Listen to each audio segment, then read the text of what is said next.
Hello friends, welcome to preparation with ABC. Preparation with ABC এর আরেকটা tutorial ভিডিওতে তোমাদের স্বাগত জানাই। আমি বুবাই। আগের ক্লাসে আমি তোমাদেরকে হেরিডিটির রিলেটেড যা যা টপিক রয়েছে সব খুব ক্লিয়ারলি ডিসকাস করিয়ে দিয়েছি। আজ আমি তোমাদের যেটা পড়াবো সেটা হচ্ছে এনভায়রনমেন্ট রিলেটেড যা যা টপিক রয়েছে আর এডুকেশনাল ইমপ্লিকেশন অফ হেরিডিটি আর এনভায়রনমেন্ট। আশা করব তোমরা আগের ক্লাস খুব ভালো করে বুঝে গেছো। যারা চ্যানেলটিকে সাবস্ক্রাইব করোনি প্লিজ তাড়াতাড়ি চ্যানেলটিকে সাবস্ক্রাইব করে নিও আর ভিডিওটিকে প্রথম থেকে শেষ পর্যন্ত ফলো করবে। বোঝার মধ্যে কিছু প্রবলেম থাকলে কমেন্ট সেকশনে নিশ্চয়ই জিজ্ঞেস করবে। আমি চেষ্টা করব তোমাদের যে ডাউট থাকবে সেটা ক্লিয়ার করে দেওয়ার। আর ক্লাসটিকে যদি একবারে না বুঝতে পেরেছো প্লিজ আরেকবার রিপিট করে দেখবে। আশা করব তোমাদের সব জিনিস ক্লিয়ার হয়ে যাবে। তো কথা না বাড়িয়ে চলে আসছি আজকের টপিকে। তো এনভায়রনমেন্ট। এনভায়রনমেন্ট হচ্ছে এভরিথিং এক্সেপ্ট হেরিডিটি হচ্ছে এনভায়রনমেন্ট। হেরিডিটির মধ্যে যা যা ডেভেলপমেন্ট থাকে তাছাড়া এর বাইরে যা ডেভেলপমেন্ট ঘটে একটা বাচ্চার মধ্যে সেটা কিন্তু সেটার জন্য রেসপন্সিবল হচ্ছে এনভায়রনমেন্ট। তো এনভায়রনমেন্ট হচ্ছে ডাইনামিক। হেরিডিটি যেখানে ছিল স্ট্যাটিক, হেরিডিটি কখনোই চেঞ্জ করা যায় না। ওই যে কথাতেই আছে নেচার আর সিগনেচার কখনোই চেঞ্জ হয় না। হেরিডিটি হচ্ছে এমন একটা জিনিস যেটা স্ট্যাটিক, যেটা আমরা কখনোই চেঞ্জ করতে পারবো না। আর এনভায়রনমেন্ট হচ্ছে ডাইনামিক, এনভায়রনমেন্ট চেঞ্জ করা যায়। হয়তো দেখা গেল যে একটা বাচ্চা যখন জন্ম হয়েছিল তখন সে একটা গ্রামের পরিবেশে ছিল, গ্রামের এনভায়রনমেন্টে ছিল। পরবর্তীকালে বাচ্চাটা যে ট্রান্সফার হয়ে গেল একটা শহরের এনভায়রনমেন্টে। তো এই যে পরিবেশের মধ্যে যে চেঞ্জটা, এই যে এনভায়রনমেন্ট যে চেঞ্জেবল, এটাই হচ্ছে তার প্রকৃত এক্সাম্পল। এনভায়রনমেন্ট হচ্ছে ডাইনামিক। আমি আগেই তোমাদেরকে বললাম এভরিথিং এক্সেপ্ট হেরিডিটি হচ্ছে এনভায়রনমেন্ট। একটা বাচ্চার মধ্যে হেরিডিটি থেকে যা যা ডেভেলপমেন্ট সে পেয়েছে, হতে পারে যে সে খুব ইন্টেলিজেন্ট, সেটা সে তার হেরিডিটির থেকে পেয়েছে। এবার এই ইন্টেলিজেন্সি লেভেলটাকে যদি ক্যারি করতে হয় পরবর্তীকালে, তাহলে কিন্তু এনভায়রনমেন্ট তার একটা মেজর রোল প্লে করবে। এনভায়রনমেন্টের রোল থাকলেই কিন্তু, এনভায়রনমেন্ট যদি ভালোভাবে সেই বাচ্চাটাকে নারিশ করতে পারে তবেই কিন্তু তার ইন্টেলিজেন্সি লেভেলটা আরো গ্রো করতে পারবে। আশা করবো তোমরা এক্সাম্পলটা ভালো করে বুঝতে পেরেছো। চলে আসছি আমরা আমাদের নেক্সট পয়েন্ট। তো এনভায়রনমেন্ট হচ্ছে এমন একটা সারাউন্ডিং যেখানে আমরা এক্সপ্লোর করতে পারি, যেখানে আমরা অনেক কিছু শিখতে পারি। প্রতিদিন আমরা কিছু না কিছু আমাদের এনভায়রনমেন্ট থেকে শিখছি। মানুষ হচ্ছে এমন একটা জীব যে তার পরিবেশ নিয়ে বাঁচতে জানে, যে তার এনভায়রনমেন্ট নিয়ে বাঁচতে জানে। এনভায়রনমেন্ট থেকে সে অনেক কিছু শেখে। প্রত্যেকটা জিনিস কিন্তু সে তার এনভায়রনমেন্ট থেকে শেখে। আমি আগেই তোমাদের বললাম যে এনভায়রনমেন্ট একটা বিশাল এফেক্ট আনে ফিজিক্যাল অ্যাবিলিটিস, মেন্টাল অ্যাবিলিটিস আর ইন্ডিভিজুয়ালের পার্সোনালিটির ওপর। আমি আগে একটা এক্সাম্পল তোমাদের দিলাম যে একটা ইন্টেলিজেন্ট বাচ্চা যে ইন্টেলিজেন্সি নিয়ে জন্ম নিয়েছে, তার হেরিডিটির মধ্যে ইন্টেলিজেন্সি আছে। তো সেই ইন্টেলিজেন্সিটা তখনই সে ক্যারি করতে পারবে যদি সে প্রপার এনভায়রনমেন্ট পায়। যদি সে প্রপার এনভায়রনমেন্ট না পেলো তাহলে তার ইন্টেলিজেন্সি লেভেল কখনোই গ্রো করতে পারবে না, সে কখনোই এক্সপ্লোর করতে পারবে না। সে চারিপাশে যদি তার বুদ্ধিমত্তাকে না বাড়াতে পারলো, সে যদি সেই প্রপার এনভায়রনমেন্টটা না পেলো, তার বুদ্ধিমত্তাও দেখা যাবে আস্তে আস্তে আস্তে আস্তে কমতে লাগলো। আশা করবো তোমরা এই পয়েন্টটা খুব ভালো করে বুঝে গেছো। তো এই গেল আমাদের এনভায়রনমেন্টের পয়েন্টস গুলো। চলে আসবো আমরা আমাদের নেক্সট টপিক। নেক্সট হচ্ছে খুব ইম্পর্টেন্ট একটা debate, nature versus nurture debate. যেখানে নেচার হচ্ছে হেরিডিটি। আমি আগেই বললাম হেরিডিটি হচ্ছে স্ট্যাটিক, মানে ওই যে কথাটা আছে যে মানুষের নেচার আর সিগনেচার কখনোই চেঞ্জ হয় না। তো এই যে নেচার মানে সেটা সে তার হেরিডিটির থেকে পাচ্ছে, যেটা স্ট্যাটিক সেটা আমরা চাইলেও কখনোই চেঞ্জ করতে পারবো না। কিন্তু নার্চার মানে যে এনভায়রনমেন্ট থেকে যে নারিশমেন্টটা পাচ্ছে সেটা কিন্তু ডাইনামিক, সেটা চেঞ্জ হয়। সেটা আজকে একটা বাচ্চা জন্ম নিল একটা গ্রামের পরিবেশে, আর কাল দিন দেখা গেল সেই বাচ্চাটা আবার কলকাতায় গিয়ে উঠলো, তখন কিন্তু সে তার একটা আলাদা এনভায়রনমেন্ট পাবে যেখানে সে এক্সপ্লোর করতে পারবে, সে চারিপাশে তার বুদ্ধিমত্তাকে বাড়াতে পারবে, তার সব জিনিসকে, তার ফিজিক্যাল অ্যাবিলিটি, তার মেন্টাল অ্যাবিলিটি, তার পার্সোনালিটি সবকিছু কিন্তু সে বাড়াতে পারবে উত্তরোত্তর। তো এই যে এনভায়রনমেন্ট সেটা পরিবর্তনশীল। আজকে একটা এনভায়রনমেন্টে আছি, কালকে চাইলেই আমরা আবার আলাদা এনভায়রনমেন্টে যেতেই পারি। কিন্তু এই যে হেরিডিটি সেটা আমরা কখনোই চেঞ্জ করতে পারবো না। আমরা কি পারবো আমাদের ব্লাড টাইপকে কখনো চেঞ্জ করতে, কিংবা আমরা কি পারবো আমাদের যে স্কিন কালার সেটা কখনো চেঞ্জ করতে? সেটা ন্যাচারালি কখনো চেঞ্জ হয় না, আর্টিফিশিয়ালি হয়তো চেঞ্জ হতেও পারে, এখন সায়েন্স অনেকটা উন্নত। তো যাই হোক, হেরিডিটি হচ্ছে স্ট্যাটিক আর এনভায়রনমেন্ট হচ্ছে ডাইনামিক। নেচার যেটা আমাদেরকে, নেচার হচ্ছে আমাদের হেরিডিটি, আর নার্চার হচ্ছে আমাদের এনভায়রনমেন্ট, যেখান থেকে আমরা নারিশমেন্ট পাই। তো জেমস রেস ইনি হচ্ছেন একজন famous psychologist. James and race study করেছিল দুটো টুইন্স, মানে দুটো বাচ্চাকে।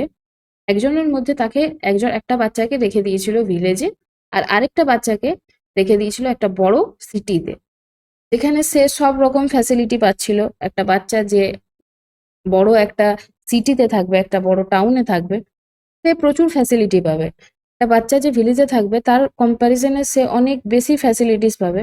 তো এই ফ্যাসিলিটি পাওয়ার জন্য কি হবে, ও তো এনভায়রনমেন্ট আলাদা, ওর এনভায়রনমেন্ট দেখা যাচ্ছে যে ভিলেজে যে বাচ্চাটা থাকছে তার থেকে অনেক বেশি ভালো।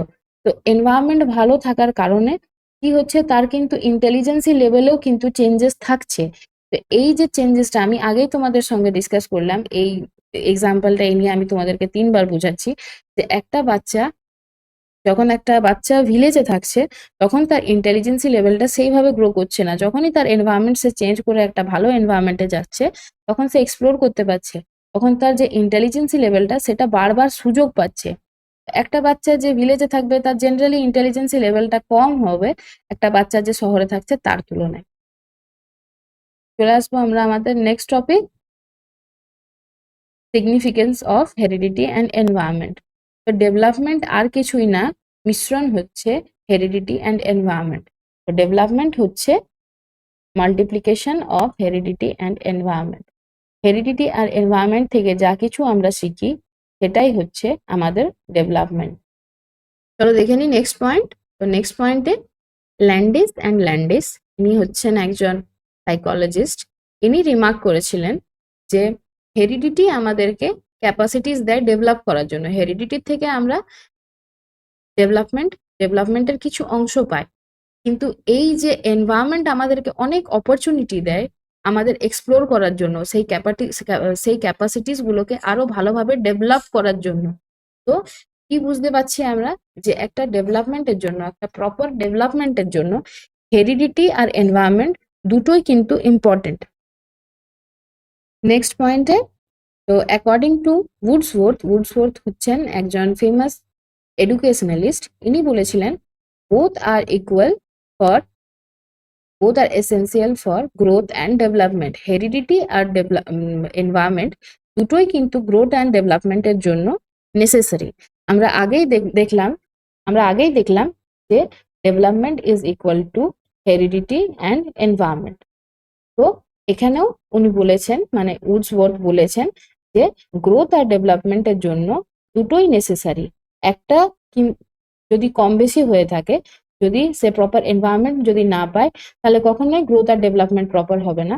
কিংবা যদি একজন হেরিডিটিতে যদি প্রপার ইন্টেলিজেন্সি লেভেল কিংবা প্রপার ফিজিক্যাল গ্রোথ কিংবা প্রপার মেন্টাল অ্যাবিলিটিস যদি না পায়, তাকে যদি প্রপার এনভায়রনমেন্ট দেওয়াও হয়, সে কিন্তু প্রপারলি ক্যাচ করতে পারবে না জিনিসটাকে, মাথায় ঢোকাতে পারবে না জিনিসটাকে। তো দুটোই ইম্পর্টেন্ট গ্রোথ আর ডেভেলপমেন্টের জন্য। নেক্সট পয়েন্টে আমরা দেখে নেব যে ম্যাকিভার অ্যান্ড পেজস্টেড এনারা বলেছিলেন যে সিড হচ্ছে হেরিডিটি, সিড ইনটু সয়েল হচ্ছে এল্ডিং দেবে। যখন একটা সিডকে সয়েলের মধ্যে দেওয়া হয়, তারপরে যে একটা গাছ হয়, গাছের থেকে যে ফল আমরা পাই, সেটাই হচ্ছে ডেভেলপমেন্ট। এখানে সিড হচ্ছে হেরিডিটি, সয়েল হচ্ছে এনভায়রনমেন্ট, আর ইল্ড হচ্ছে ডেভেলপমেন্ট। তো একটা ইল্ড পাওয়ার জন্য, মানে একটা ফলন পাওয়ার জন্য দুটো ইম্পর্টেন্ট। যেভাবে সিড ইম্পর্টেন্ট সেইভাবেই সয়েল ইম্পর্টেন্ট। দুটোর মধ্যে একটা যদি না থাকে তাহলে কিন্তু আমরা ফলনটা কখনোই পাবো না। তো যেভাবে হেরিডিটি আর এনভায়রনমেন্ট একটা ডেভেলপমেন্টের জন্য রেসপন্সিবল, যেমন সিডস আর সয়েল দুটো মিলিয়ে একটা প্রপার ইল্ডিং এর জন্য, একটা প্রপার ফলনের জন্য রেসপন্সিবল, সেইভাবেই হেরিডিটি অ্যান্ড এনভায়রনমেন্ট দুটো মিলিয়ে কিন্তু একটা প্রপার ডেভেলপমেন্ট হয়। তো এই যে আমরা এডুকেশনালিস্টদের কিংবা সাইকোলজিস্টদের যে টার্মস গুলো আমরা দেখলাম, এইগুলো আমরা মনে রাখতে হবে যে কোন এডুকেশনালিস্ট কিংবা কোন সাইকোলজিস্ট কোন টার্মটাকে কয়েন করেছিল। যেমন প্রশ্নে আসে যে এই অমুক টার্মটা কোন সাইকোলজিস্ট কয়েন করেছিল। এই যেমন heredity gives us capacities to develop, but opportunities for development of this capacities must be from environment. তো এই যে টার্মটা কে কয়েন করেছিল, তো এইগুলো আমাদেরকে মনে রাখতে হবে যে এই টার্মটা, কোন টার্মটা কে কয়েন করেছিল, কি রিমার্ক করেছিল, এইগুলো আমাদেরকে খুব ভালো করে, খুব মাইনিউটলি আমাদেরকে মনে রাখতে হবে।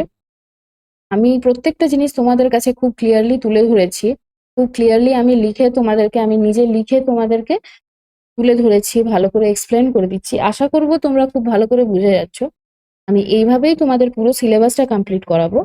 আর পরের ক্লাসে আমি যেভাবে তোমাদের কথা দিয়েছিলাম যে পরের ক্লাসে আমি তোমাদের সঙ্গে কোয়েশ্চেন অ্যান্সার ডিসকাস করব রিগার্ডিং 3টে চ্যাপ্টার। মানে প্রথম হচ্ছে তোমার growth and development, second principle of growth and development, আর থার্ড হেরিডিটি অ্যান্ড এনভায়রনমেন্ট। এই 3টে চ্যাপ্টার মিলিয়ে যা যা কোয়েশ্চেন অ্যান্সার জেনারেলি সিটেট এর প্রিভিয়াস ইয়ারে এসছে, কিংবা যা যা কোয়েশ্চেন অ্যান্সার ইম্পর্টেন্ট, সব আমি তোমাদের সঙ্গে তোমাদেরকে দুটো ক্লাসে আমি তোমাদের ভালো করে ডিসকাস করিয়ে দেবো। তারপর আমরা আগে বাড়বো আমাদের নেক্সট চ্যাপ্টারগুলোতে। তো চলে আসবো আমরা আমাদের নেক্সট টপিক। তো দেখে নেবো এবারে আমরা এডুকেশনাল ইমপ্লিকেশন। এডুকেশনাল ইমপ্লিকেশন মানে একটা টিচার কিভাবে হেরিডিটি আর এনভায়রনমেন্ট বুঝে তার স্টুডেন্টদেরকে হেল্প করতে পারবে। চলো দেখে নিই আমরা এই পয়েন্টস। তো যে স্টুডেন্ট কিছুভাবে পেছনে থাকবে, যার হয়তো বুদ্ধিমত্তা প্রপার নয়, যার হেরিডিটির থেকে ইন্টেলিজেন্সি লেভেল সেইভাবে, সবার ক্ষেত্রে তো ইন্টেলিজেন্সি লেভেল সেম হয় না, কারো ক্ষেত্রে বেশি হয়, কারো ক্ষেত্রে সে কম হয়। তো কিছু বাচ্চা থাকে যাদের ইন্টেলিজেন্সি লেভেল কম থাকার কারণে পেছনে থাকে। তো সেই যে বাচ্চা যারা পেছনে থাকে, সেই বাচ্চাকে একটা টিচার কিভাবে হেল্প করবে যাতে সমানভাবে সব বাচ্চারা এগিয়ে যেতে পারে, এখানে সেই পয়েন্টের কথাই বলা হয়েছে যে একটা বাচ্চা যে পেছনে থাকবে তাকে কিভাবে একটা টিচার মোটিভেট করবে, কিভাবে সেই টিচার হেল্প করবে, কিভাবে ট্রিট করবে যাতে সেও সমানভাবে সব বাচ্চাদের মতো এগিয়ে যেতে পারে।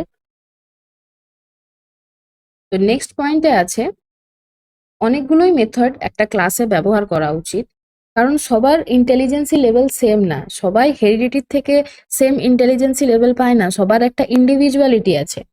কারোর ক্ষেত্রে হয়তো দেখা গেল যে খুব ইন্টেলিজেন্ট বাচ্চা, আবার অন্য বাচ্চার ক্ষেত্রে দেখা যেতে পারে যে একটু হয়তো ইন্টেলিজেন্সি লেভেলটা কম। তো যদি সবাইকে আমি একই রকম এক্সাম্পল দিয়ে বুঝিয়ে যাই, একটা টিচার হিসাবে যদি সবাইকে একই রকম এক্সাম্পল দিয়ে আমি বুঝিয়ে যাই, তো হতে পারে যে একটু কম বুদ্ধি সম্পন্ন বাচ্চা সে হয়তো প্রপারলি বুঝতে পারলো না জিনিসটাকে। একটা টিচারকে সবসময় একটার বেশি এক্সাম্পল, একটার বেশি মেথড নিয়ে কাজ করতে হবে যাতে সব বাচ্চারাই সমানভাবে এগিয়ে যেতে পারে, সব বাচ্চারাই সমানভাবে বুঝতে পারে লেভেলটাকে। এখানে সেই লেভেলের কথাই বলা হয়েছে। তো এটা হচ্ছে আমাদের লাস্ট পয়েন্ট। এখানে বলা হয়েছে যে স্কুল আমাদের মেজর রোল প্লে করে। একটা স্কুলের মধ্যে অনেক রকমের প্রোগ্রামস হওয়া উচিত যেখানে বাচ্চারা এক্সপ্লোর করতে পারবে, যেখানে বাচ্চারা মিশতে পারবে, যেখানে বাচ্চারা নিজেদের বুদ্ধির প্রকাশ করতে পারবে। তো এই যে হেরিডিটি আর এনভায়রনমেন্টের কথা মাথায় রেখে একটা স্কুলের মধ্যে বিভিন্ন রকমের প্রোগ্রামকে অর্গানাইজ করা উচিত যাতে প্রত্যেকটা বাচ্চা সমান সুযোগ পায়, প্রত্যেকটা বাচ্চা এগিয়ে যেতে পারে। তো এই গেল আমাদের এডুকেশনাল ইমপ্লিকেশন। তো আজকে হেরিডিটি অ্যান্ড এনভায়রনমেন্ট চ্যাপ্টার শেষ হয়ে গেল। এবারে পরের ক্লাসে আমি তোমাদের সঙ্গে কোয়েশ্চেন অ্যান্সার ডিসকাস করব। যারা একবারে বুঝতে পারোনি তারা ভিডিওটিকে আরেকবার দেখলেই সব জিনিসটা ক্লিয়ার হয়ে যাবে। তাই যারা চ্যানেলটিকে সাবস্ক্রাইব করোনি প্লিজ চ্যানেলটিকে সাবস্ক্রাইব করে নিও, আর ভিডিওগুলোকে খুব ভালো করে ফলো করবে, কারণ এই যে টপিকগুলো তোমাদের আমি বুঝিয়েছি, এই যে পয়েন্টসগুলো আমি প্রত্যেকটা জিনিসের খুব ক্লিয়ারলি এক্সাম্পল সহ বুঝিয়েছি, এগুলোর থেকেই কোয়েশ্চেন আসে। তো তোমরা খুব মাইনিউটলি জিনিসগুলোকে দেখবে। Thank you for watching. Stay connected with Preparation with ABC. Thank you so much.